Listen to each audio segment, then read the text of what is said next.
أجعلتم سقاية الحاج وعمارة المسجد الحرام كمن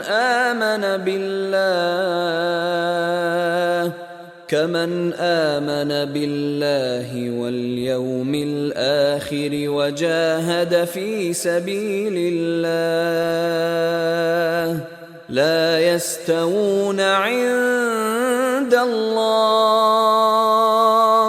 والله لا يهدي القوم الظالمين।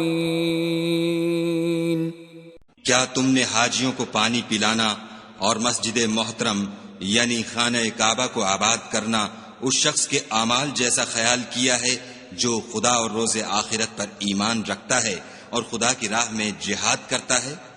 ये लोग खुदा के नजदीक बराबर नहीं है और खुदा जालिम लोगों को हिदायत नहीं दिया करता।